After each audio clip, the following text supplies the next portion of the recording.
Hey guys and gals, and welcome to another quick video from the team here at BlenderTek.com. If you enjoy it or learn something about NodeGroups from the video, consider liking it and consider subscribing for more Blender, Unity 3D coding, and all sorts of other CG related videos. Lastly, don't forget our motto, create your way. So today I wanted to show you a topic that is quite unknown but can be useful when used the right way, and that is NodeGroups.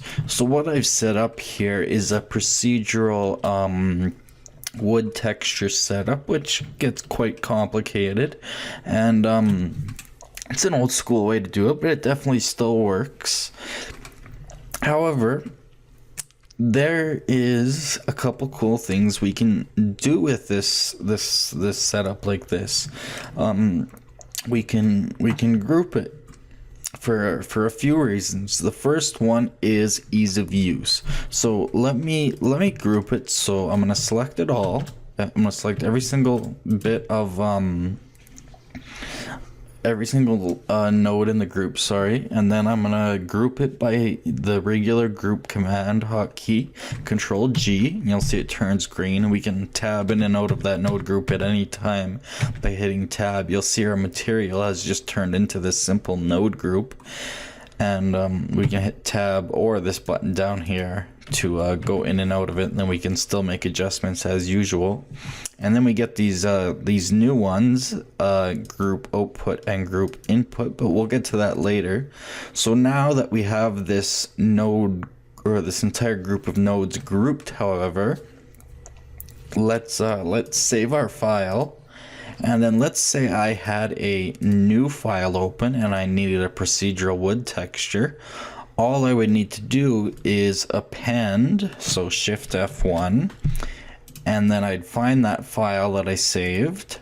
I would go to node tree, and then I'd open up that node group, and we could name it whatever we want. I could have named it a procedural wood or whatever. And then I'd open that up, and then when we go to add a new material to our object, all we do is add in a group, node group, and we just select our node group from what we appended, and we have our procedural wood on our new object in our completely different file. So if you have a node setup that you particularly like, just group it and save that. I've talked before about how set up an assets folder and save every single thing you've ever modeled, so that you can just append it into scenes in the future, and it'll save you a lot of modeling time. This works the same way, but for materials, kind of. If you like a node setup that you've created, then just group it and save it this way, and then you can append it in any file in the future.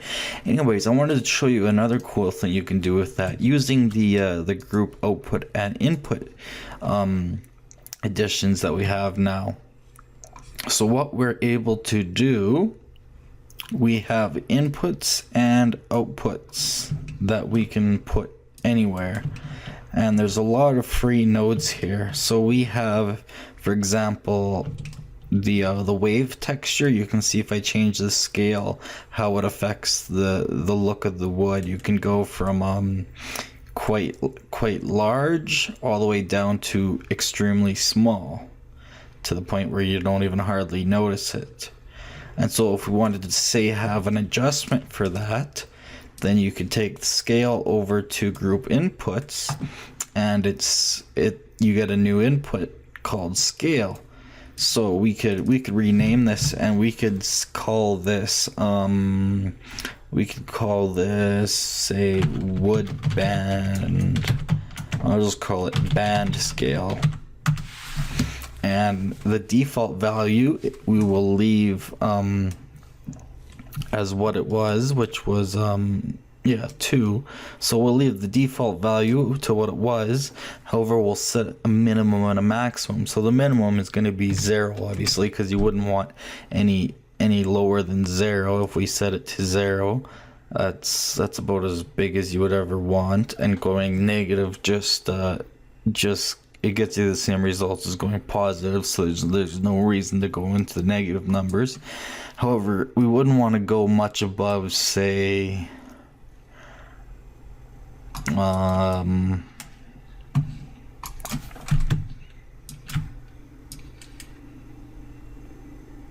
I'd say somewhere in the 375 maybe at the most. Around 250 you start to really not see it unless you really zoom in, and even then it's barely noticeable. So I'd maybe set up a maximum of like 300. And so what that allows us to do is if we tab out of this, now we have a band scale that we can adjust to our needs.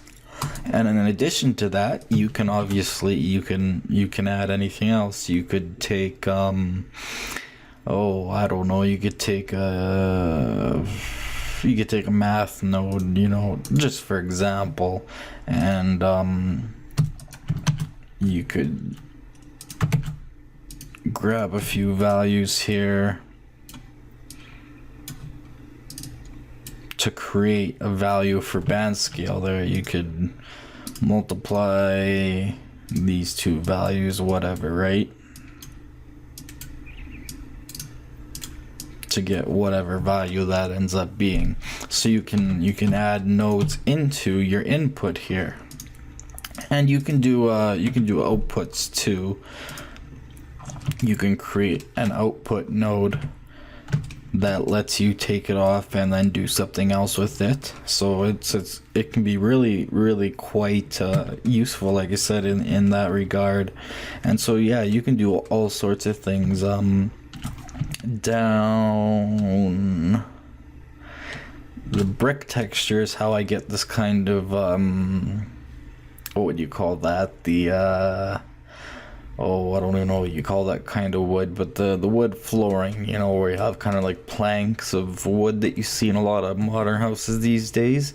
So again, like the scale really affects the size of that, but not only that, the width affects the height in our instance, because the mapping node rotates at 90 degrees, so width and height are actually reversed. So you could set up inputs for this. You could add a couple new inputs. One could be you could call, what would you call that, something like plank width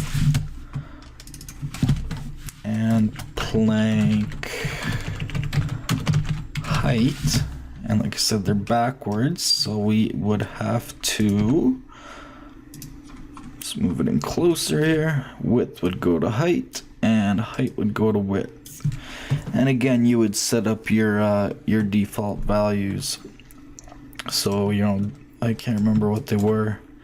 So default for height was 4.9.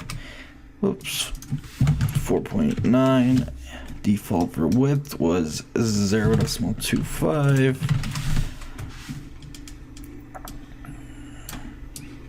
And then yeah, you can set up your minimum and maximums for each of them. We'll just say minimum of 0, say, for each of them, and a maximum of infinity. And so yeah, now you have the same deal. You can affect all of these to get whatever look you want. And same deal when we save our file. If we go into when we're creating another project, all we do is we append it again, and then you can see how we can even delete these here. It works the same way. You can see how we can now we can change it to our likings in our new file. So what originally started out as just a node setup for an individual material on an individual mesh in an individual project is now able to be used for an infinite number of materials on an infinite number of meshes on an infinite number of projects. So yeah, I just kind of wanted to show that one off very basically. I hope you guys kind of learned something about that. It can be very useful. Like I said, I have a nice folder set up with not a lot, but a decent amount of little node setups like procedural wood and procedural marble and stuff like that. So anyways, thanks again for watching another video from the team here at BlenderTek.com. If you enjoyed the video and learned something about node groups or pending things in general, consider liking it and consider subscribing for regular updates. We're on Twitter at twitter.com/blender_tech and Facebook at facebook.com/BlenderTek page. If you dislike this video for any reason, please leave us a comment or email us at info@blendertech.com instead of just leaving with the thumbs down. That way we can continually improve our videos based on your community input. Lastly, don't forget our motto, create your way.